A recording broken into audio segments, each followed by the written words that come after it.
Okay, so today we will see next 5 questions, that is from question number 36 to question number 40, and all these questions related to the PD exam, that is the Google Professional Data Engineer exam. And in this video, like all the 5 questions related to like some case studies, so all the questions are like very big. So let's look at the question number 36. So I will not go through the all question, because like all this like is general requirement, so not related to the question. So let's go to the logistic case study. So in the logistic case study, it is mentioned that okay, we have some logistic company which supply some products, and they like supply from one source to another source, and now they expand their business.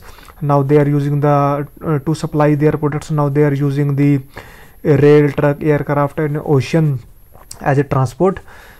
Okay, and also like it is mentioned that because of like their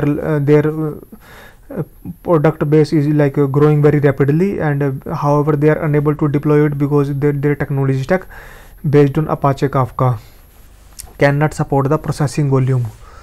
So what are their requirements? So solution is basically use the proprietary technology in real-time inventory tracking system. So they generally want to like do some real-time tracking system, and they also want to perform some analysis on their like data. Okay, so this is mentioned there like their existing technical requirement. So we don't care about the existing technical requirement, like how many server they are using, which database they are using, whether they are using Cassandra or any SQL database, right? Okay, now these are some business requirements. So in the business requirement, they mentioned okay, we want some like historical data to perform analysis. Okay, so the main thing is, and their I think it's CEO, CTO and CFO statement like give some statement. So main thing is we need to read the CFO statement. So let's read the CFO statement. A part of our competitive advantage is that it penalize ourselves or late shipment and deliveries. Knowing where our shipment are at all times has a direct correlation to our bottom line and profitability. Additionally, I don't want to commit capital to building out a server environment. Okay, Flow Logistics CEO wants to gain rapid insight. Now last 3 lines are like the important line. Flow Logistics CEO wants to gain rapid insight, so that is they want to some visualize the data, their customer base and the sales there for the better understanding. The field is not very the team is not very technical, so they have purchased a visualization tool to simplify the creation of the BigQuery reports. Okay, so they want some like insights of their data, so it means like they need like some kind of graphs, right? And they told that like their team is not very technical, so they purchased a visualization tool to simplify BigQuery reports. Okay, however they have been overwhelmed by all the data in the table and are spending a lot of money on querying, trying to find the data they need. So let's suppose in the BigQuery, right, we have so many data, but they are spending a lot of money in queries trying to find the data. So they are spending a lot of money just to find okay which data we need. You want to solve their problem in the most cost effective way. What should you do? First thing is that export the data into the Google Sheet for virtualization, or is it visualization? It should be visualization, I think. So this option does not make any sense because they are already using the BigQuery for the reports, right? And now they told that okay, do one thing, export the data into the Google Sheet. So because like it could be like n terabytes of data, so terabytes of data can't be stored in the Google Sheet. Also like this option is like wrong here. Second is create an additional table with only necessary columns. So okay, they told that do one thing, create an additional table and with only necessary columns which we want, because they already spent like money and their time to find the data which they need. but this might work, but if in future like they need some any extra column, right, then will they alter the existing table, or will they create a new table, and how many tables they will create? So this does not look good to me. Third thing is create a view on the table to represent to the visualization tool. Okay, so they told that okay, do one thing, we already spent some money, we already spent some time to generate a query which will fetch the required data. So do one thing, create a view. So view basically store the query. So whenever we want to run the query, we will just execute our view, right? So under the view, the particular query on which we already spent the money and time, that will get executed to find the appropriate data. So create a view looks okay here. Let's read the fourth option. Create an IAM, that is identity and access management role, on the appropriate column so that they appear in a query. So it doesn't look okay, right? Because we want to solve their problem in the most cost effective way, and their problem is not related to the access. Their problem is related to the they are spending a lot of money on the query to find the data. So option A is wrong, option D is wrong. Now we have the two options left, that is the B and the C. So B says that okay, store the necessary columns into the additional table, and the C told that create a view to represent the virtualization. So out of these two options, C looks like much better than the option number B, because we already spent a lot of money to find the query, to generate a query. So better to save a query under a view. So let's reveal the answer. So there says the answer is C. So most of the people say that the answer is C. Okay, so next question is also the case study. So all the question is same. As I told you, we just need to better to just read the CFO statement. So let's read the CFO statement. Flow Logistics is rolling out their real-time inventory tracking system. Okay, the tracking devices will all send package tracking message. Okay, so they have some tracking system, and the tracking devices are sending some messages. Now they go to the single cloud PubSub instance of the Apache Kafka cluster. Okay, so earlier what they are doing is, they are first sending to the cloud PubSub, and then cloud PubSub to the Apache Kafka, and then Apache Kafka to the Google BigQuery. Now they told that we will use a single cloud PubSub instead of the Apache Kafka cluster. So a subscriber application will then process the message for a real-time reporting and store them in the BigQuery. You want to ensure that the package data can be analyzed over time. Okay, so what approach should you take? So this is the main question. So what they are actually saying is, okay, we have some real-time inventory system. So they have some devices, and the devices are sending some packages, some messages, and that message are stored into the Google Cloud PubSub. Now we will directly send the message from the Google Cloud PubSub to the BigQuery, rather than via any some channel like Apache Kafka, or that is a Dataflow or Dataproc. We will directly send the message from Google Cloud PubSub to the BigQuery. Okay, but we want to analyze the data, but we may need to make sure that as soon as the data reaches here, and we will analyzed over time. So we need to analyze the data on the time basis, right? So what should you take? Attach the timestamp on the each message in the Google Cloud PubSub subscriber application as they are received. Okay, fine. If we attach the timestamp, and the timestamp will get also stored into the BigQuery, and we can analyze the data over time. So this looks okay, but let's do the other option. Attach the timestamp and package ID on the outbound messages from each publisher device as they are sent to the Cloud PubSub.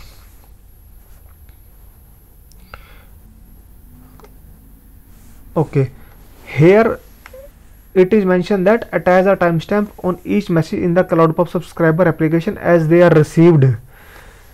So they told that when they received, then at that time attach the timestamp. But it could be the reason that let's suppose there are two devices, and first device send the message earlier and the second device send the message at a later stage, but due to network issue, the device which sent the message at a later stage, it received earlier, and the device which sent the message earlier, it received later. So if we attach the timestamp on the basis of the received, it looks wrong, because we want to analyze over the time. So over the time is, so the device which sent the message earlier, it should be analyzed first, and the device which sent the message later on, it should be analyzed at the later stage. So we can't attach the message as they received, though we can attach the message as they send. So option B looks like more relevant, like attach the timestamp and the package ID on the outbound message. So as soon as the message will be sent by the device, at that time we will attach the timestamp. So it doesn't matter whether they will receive late or whether they will receive on time. So on the basis of sending the timestamp and the package ID, we will analyze it. Now use the now function in the BigQuery to record the events time. So if you use the now function, then again it will record that timestamp when the package received in the BigQuery, so which we don't want. Use the automatically generated timestamp from the Cloud PubSub to order the data. So again we are attaching the timestamp from the Cloud PubSub, but which we don't want. We want to ensure that the package data, that is a package data, so we need to attach the timestamp and the package ID with the package itself. So option B looks okay. Let's look at the discussion community. So most of the people say option B, so option B looks okay. Let's go to the question number 38. So now in the question number 38, rather than the Flow Logistic case study, now we have the MG Telco case study. So MG Telco is a startup, right? So which is that plans to build a network rapidly growing, right? Underserved market around the world. The company has patents for innovative optical communication hardware. Okay, based on this patent, they can create many reliable high-speed backbone links with expensive hardware. So for this case study, now if you find any such question, just directly jump into the solution concept, what they actually looking for, and then looking for the CFO statement.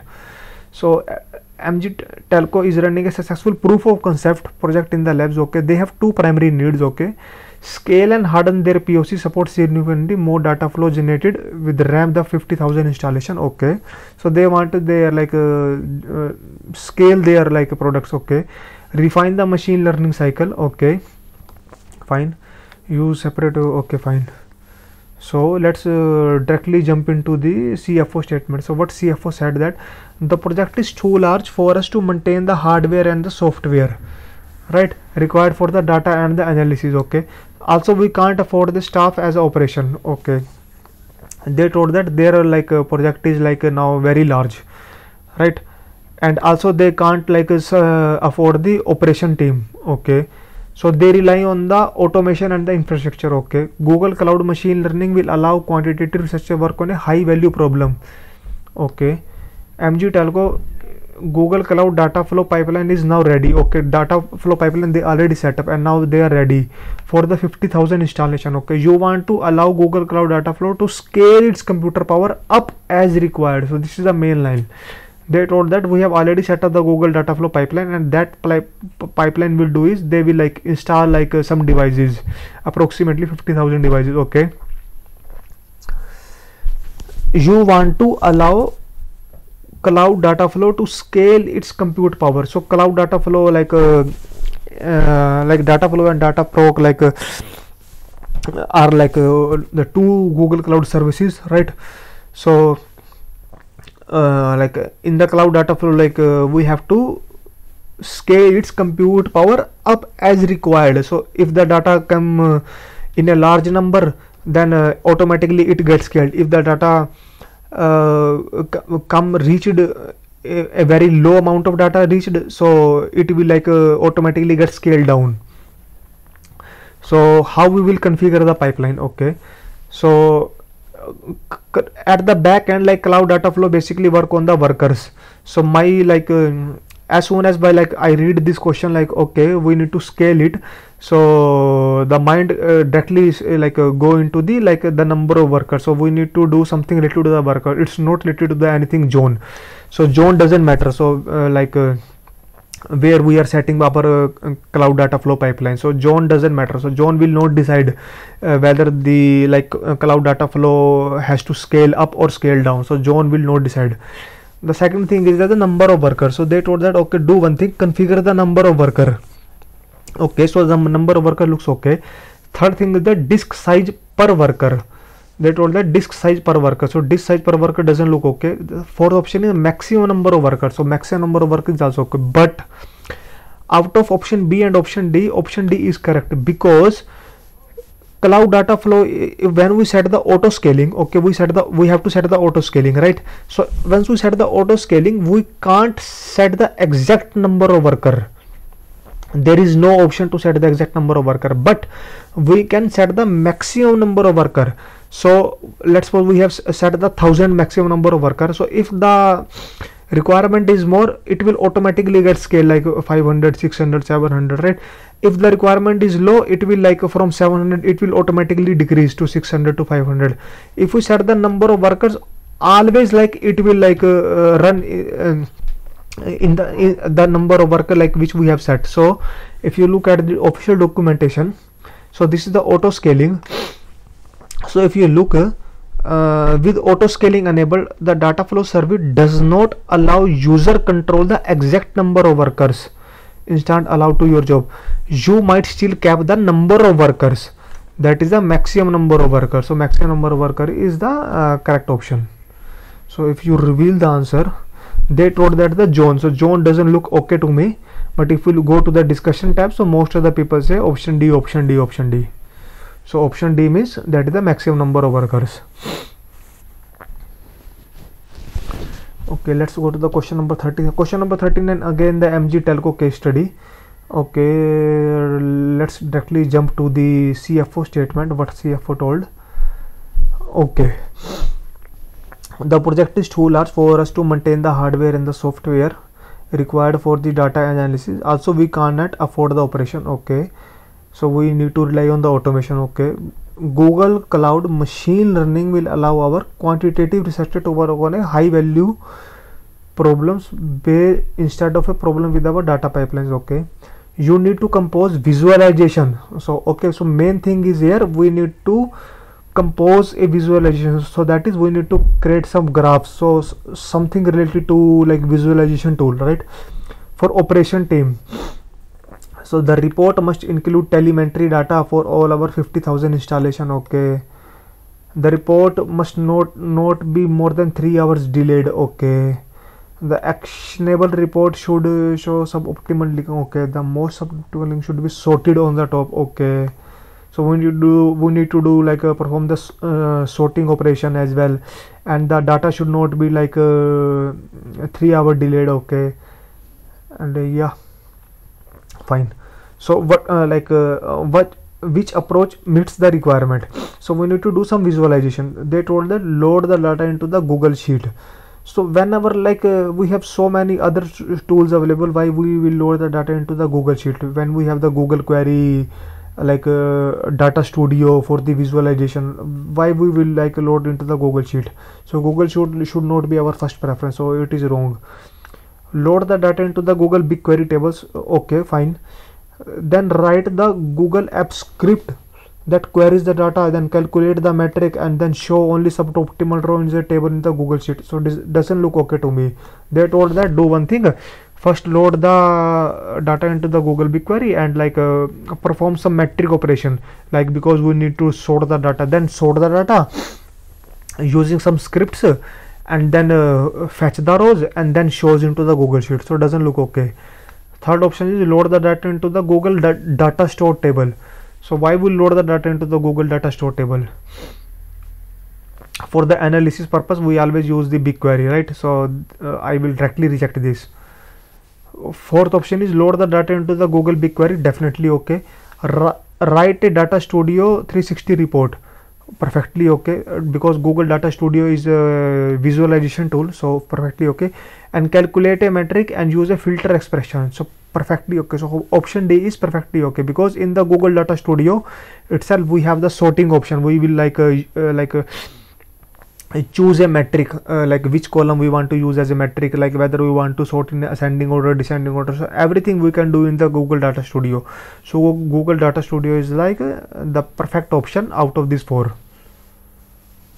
So if we go to the discussion tab, so the most of the people say option D. Let's look at the question number 40. So question number 40 is also the MG Telco case study. So let's directly jump to the CFO statement. Okay, so what CFO told that you need to create a new report for your large team in Google Data Studio 360. Okay, so they told that okay, we need to create a report in the Google Data Studio, fine. And the Google Data like when we create a report in the Google Data Studio, so we need some data, and from where we need the data, they told that we will use the Google BigQuery as a data source. So perfectly okay. It is company policy to ensure employees can view the data associated with their region. Okay, so you can create a populated data with table with each region. Okay, so they told that it is a company policy, like let's suppose if the employee is in the Europe region, so they will like view the data only on the Europe region. If the one in the Asia region, so they will like view the data of the Asia region, right? So you can create and populate a table for each region. So they told that okay, do one thing, create a table in a particular region and populate a data only in that particular region. Okay, it's already mentioned, but you need to enforce the regional access policy. If we create a table in a particular region, but still we can like other region people can still access the table, right? It doesn't mean that we can't access. So we need to enforce some like a security policy, like some access policy we need to implement. So which two policy, we need to select the two options. So which two policy, like which two action should you take? So we know that like we are using the Google BigQuery as a data source, and in the Google BigQuery we create the data set, and under the data set we create the table, and under the table we put the data on the table, right? So ensure all the tables are included in a global data set. So this is totally wrong, because in the question itself it is mentioned that we will create a table in a region itself. So how we can put in a global data set? If we put in a global data set, anyone can like access the table, but we want to ensure that only the regional people can access the particular data. So option A is wrong. Now we have the 4 options left. So out of 4 options we need to select 2. Ensure each table is included in a data set for a region. Okay, that looks okay to me, because like we need to restrict some regional policy, and we already created a table in a region. So what we can do is ensure each table is included in a data set for a region. So that is, we create one data set and link like few tables for a particular. We create another data set and we like create a few tables under that. Okay, adjust the setting for each table to allow a related regional based security across view access. Okay, they told that now do one thing. Now we need to like do some settings on the table for each table. But when the data, when we put the table, like when we know like all the tables in a particular region, and if all the tables in a particular region, right, so in a different region, like for each region, so and we know that okay, for each region we are creating a data set, so why should we like put some like access on each table rather than the data set itself? So C doesn't look okay, right? D says adjust the setting for each view to allow a related known queries. So this is totally wrong, because they told that do the setting for each view rather than the data set and the table. So this is wrong, because if we set the setting for the each view, it doesn't matter that we will access the only view, might be we will access directly the table. So this is wrong. So adjust the setting for each data set. So this is perfectly okay. So first thing is that we need to include a tables under a one data set for a particular region. Now we will do the settings for the data set level itself, so that the region based security like group view access policy will be implemented. So option B and option E looks correct, but they told that option B and D, option B and D doesn't look correct, but most of the people say option B and E. So option B and E most of the people say. So we will go with the option B and option E. So all these are like we have covered everything. So whatever the answer like I have mentioned in this video, like it is as per my knowledge and as per the like documentations, and also as per the like the answer given by the other peoples. But if you think like my answer is wrong, like you can correct me as well.